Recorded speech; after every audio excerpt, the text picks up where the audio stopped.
जब आप गर्भवती हो जाएं तो स्त्री और पुरुष दोनों को अपने कुल देवताओं, अपने स्थान देवता, अपने इष्ट को प्रणाम करना चाहिए और भगवान से सुंदर से संस्कारित पुत्र की कामना करना चाहिए। मतलब अच्छी संतान की कामना करना चाहिए। पुत्र पुत्री तो भगवान के हाथ है, पर अच्छी संस्कारित संतान की कामना करनी चाहिए। वह है गर्भाधान संस्कार। हमारे सनातन धर्म की वैज्ञानिक कितना रिसर्च किया ऋषि मुनियों ने और अंत पर इस निर्णय पर पहुंचे कि यदि स्त्री और पुरुष गर्भाधान के समय उनके मन में अच्छे विचार हों, मीन्स आप अच्छे वातावरण में रहने वाले हैं, सवेरे पूजा आरती करते हैं, भगवान को भोग लगाकर प्रसाद। भाई बताओ, अन्न से ही तो खून बनता है और तुम्हारे अंदर जो बच्चा गर्भ में पलता है वह भी अन्न की शक्ति से पलता है। आप खाना पीना बंद कर दो तो बच्चा गर्भ में नष्ट हो जाएगा। बोलो हाँ या ना? सही है या हम झूठ कह रहे हैं? तो कहीं ना कहीं बच्चे का लालन पालन उस अन्न से हो रहा है या नहीं? तो स्त्री और पुरुष मतलब माता और पिता, हमारे शरीर में जो खून है वो सारा खून भी अन्न से ही बना है। बोल दो हाँ या ना? हमारे शरीर में जो हड्डियां हैं वह भी अन्न से बनी है। कहो हाँ या ना? चमड़ी है वह भी अन्न से बनी है। बोलो हाँ या ना? तो हमारे शरीर में जो देखने की क्षमता, आप आप खाना पीना बंद कर दो तो ना आपको दिखना, आपकी आंखें कमजोर होने लग जाएंगी, लीवर किडनी काम करने बंद कर देंगे, खून धीरे धीरे खत्म होने लग जाएगा। मतलब पूरा वेश भोजन पर ही तो है। बोलो हाँ या ना? तो शरीर में जो खून तैयार होता है, जो धातु तैयार होती है, वह भोजन से होती है। इसलिए भोजन हमेशा भगवान को भोग लगाकर वही खाना चाहिए जो खाने के लिए ईश्वर ने बनाया है। और जब भोग लगा के खाएंगे तो आपका पूरा शरीर उस प्रसाद से तैयार होगा। तब फिर आपका पूरा शरीर, आप खुद ठाकुर जी के प्रसाद हैं, आपको भगवान स्वीकार कर लेंगे। तो स्त्री और पुरुष सवेरे पूजा करें, भगवान में आस्था रखें, अच्छी बातें करें, अच्छे विचार रखें और फिर गर्भाधान करोगे तो तुम्हारे गर्भ में वो अच्छे थॉट वाला, अच्छे विचारों वाला बच्चा पनपेगा, मीन्स जन्म लेगा। कुछ बीमारियां होती हैं जो माँ बाप से बच्चों तक जाती हैं। बताओ उन बीमारियों के नाम क्या हैं? जोर से कौन कौन सी बीमारियां हैं जो बाप दादों से बच्चों तक आती है परंपरागत? जिनमें कुछ बीमारियां, जिसमें विशेष बीमारी है शुगर की बीमारी, डायबिटीज इत्यादि, और ब्लड प्रेशर हाई होना, है ना, लो हो जाना। कुछ बीमारियां डॉक्टर कहते हैं कि बाप दादों से विरासत के रूप में मिलती हैं। कुछ और भी बीमारियां होंगी, चूंकि हम डॉक्टर नहीं हैं, वो डीपली डॉक्टरों को पता होता है, ठीक है।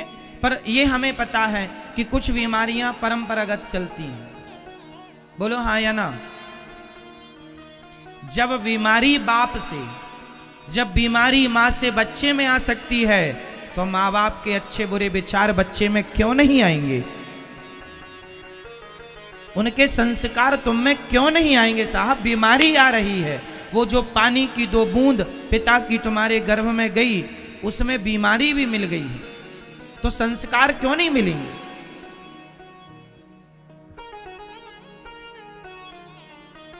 इसलिए आप ये ना सोचिएगा कि हम बच्चों को संस्कार थोड़ा बड़े हो जाएंगे तब देंगे। बच्चे जब गर्भ में नहीं है तुम अपने खान पान आचार विचार व्यवहार को सुधारो। तुम सुधारोगे तो तुम्हारा खून सुधर जाएगा, खून सुधरेगा तुम्हारी धातु सुधर जाएगी, और धातु सुधरेगी तब ना संतान सुधरने की उम्मीद है।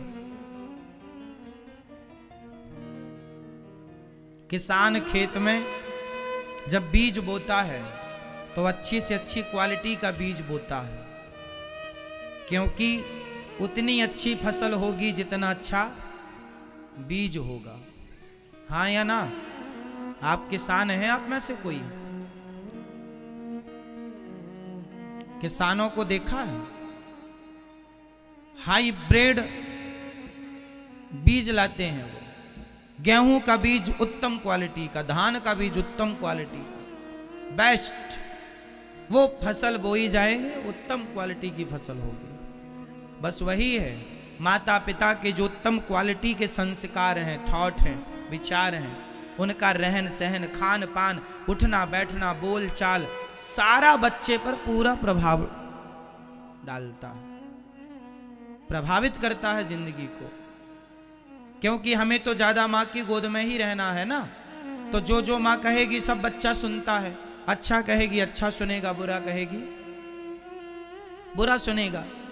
माँ बाप के पास बच्चे रहते हैं, आप अच्छा करोगे तो अच्छा देखेंगे, बुरा करोगे तो बुरा। बच्चे देखते हैं, और एक चीज याद रखिएगा, बच्चे जो देखते हैं बड़े तक भूलते नहीं हैं। आप भी बचपन में जो देखे होंगे कुछ कुछ आपको याद है, जो सुना था बचपन में कुछ कुछ याद है आपको, मतलब भूलते नहीं है। इसलिए जब बच्चे थोड़े बड़े हो जाएं, 4 साल के 5 साल के बच्चे हो जाएं, तो माँ बाप को सावधान हो जाना चाहिए। अब बच्चे बड़े हो रहे हैं, उनके सामने कैसी बात करनी है कैसी नहीं करनी, थोड़ा सावधान रहो, क्योंकि बच्चे सब सुन रहे होते हैं। बच्चे कई बार आपको लगता है सो गए, वो सो नहीं, आंख बंद करके एक आंख खोल के देख रहे होते हैं। बच्चे हैं, उन्हें नहीं पता कि आप क्या कह रहे हैं, बस वो सुनते हैं अच्छी बुरी बातें। उन्हें नहीं पता कि क्या हो रहा है, बस वो देखते हैं। और वो अच्छा दिखाओगे तो अच्छा प्रभाव पड़ेगा, अच्छा सुनाओगे अच्छा प्रभाव पड़ेगा, बुरा दिखाओगे बुरा सुनाओगे बच्चों का। इसलिए हर माँ बाप को थोड़ा जागरूक माता पिता बनना चाहिए। बच्चे बड़े हो गए हैं, है ना, बेटी घर में बड़ी हो गई है, जवान है, तो बाप को भी घर में मर्यादा से, अब जैसे माता पिता झगड़े कर रहे हैं, शराब पी के बाप आया पत्नी के बाल पकड़ के तमाचा मार रहा है, तुम्हारे बच्चे छोटे छोटे देख रहे हैं, क्या प्रभाव पड़ेगा? क्या सीखेंगे कि पापा मम्मी को मारते हैं?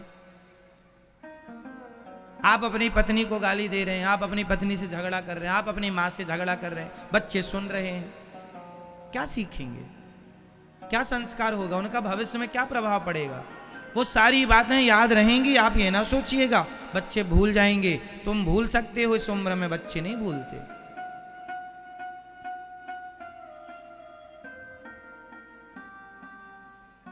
कुछ चीजें याद रह जाती हैं, इसलिए सावधान रहो और संस्कार देने में लापरवाही ना करो।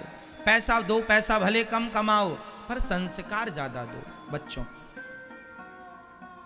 पैसा कोई नहीं पूछेगा कि तुम्हारे पास कितना है, सारी दुनिया यही तो पूछती है तुम्हारा बेटा क्या करता है, तुम्हारा बेटा कैसा है, कहाँ है। मतलब बच्चे के संस्कार से सबको मतलब है, बच्चे से सबको मतलब है, पैसे से मतलब नहीं है। इसलिए बच्चों को संस्कार दे दोगे तो सफल माँ बाप कहलाओगे, नहीं दे पाओगे तो आप असफल माई बाप हैं। बोलो हाँ। तो क्या देंगे बच्चों को? संस्कार। बच्चों के सामने पति पत्नी तुम लड़ा ना करो, शराब ना पिया करो। बेटियों के सामने, बेटी जवान हो गई है, बड़ी हो गई है,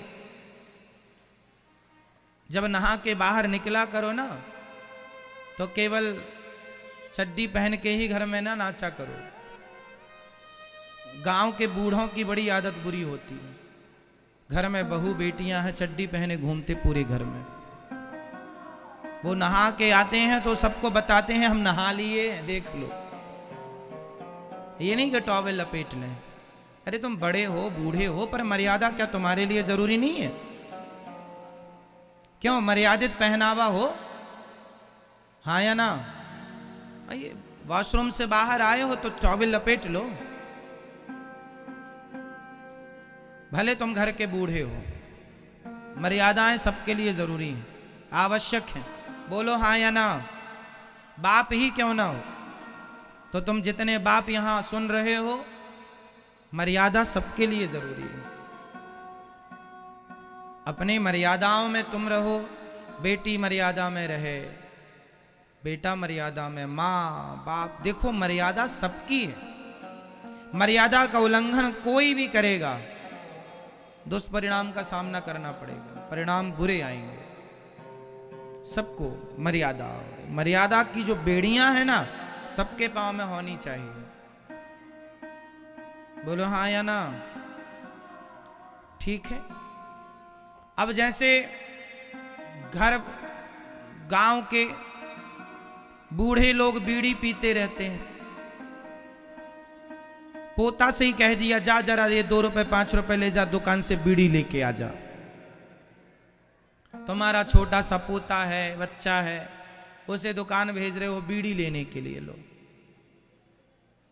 तो क्या दादाजी का ये व्यवहार पोते के साथ जो कर रहे हैं सही है?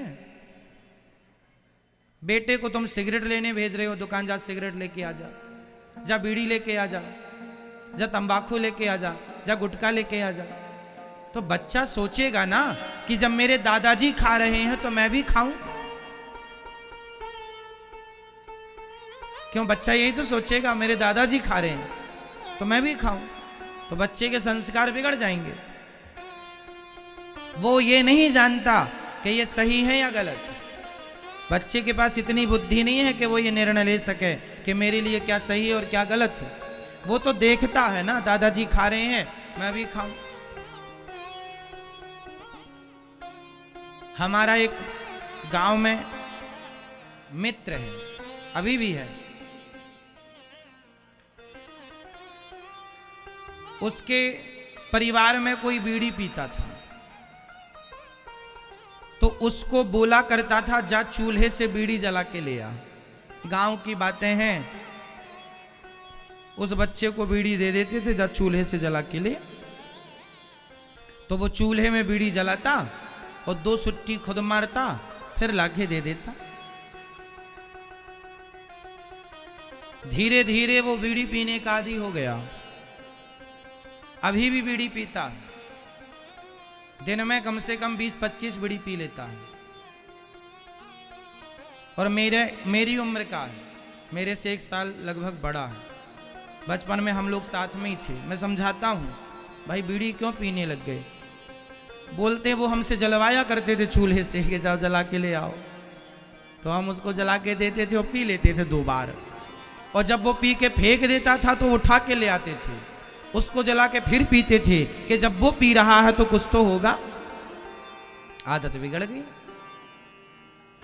इससे क्या समझ में आया कि आप सावधान रहें, संस्कारों से खिलवाड़ ना करें, नुकसान बड़े हैं। ठीक है मेरी माँ, तो बीड़ी, तंबाकू, सिगरेट, गांजा, इन सब से अपने घर को दूर रखना चाहिए। घर के आसपास ये चीजें, इनका खाली पाउच भी ना पड़ा हो, नहीं तो बच्चे देखेंगे। अरे जमाने में क्या हो रहा है हमें उससे मतलब नहीं है। प्रभाव जमाने का तो पड़ता है, पर घर का प्रभाव अच्छा हो, घर का वातावरण अच्छा हो तो चीजें मैनेज हो जाती हैं। पर घर का वातावरण बिगड़ गया और बाहर का भी बिगड़ा है तो फिर बिगड़ जाएगी चीजें।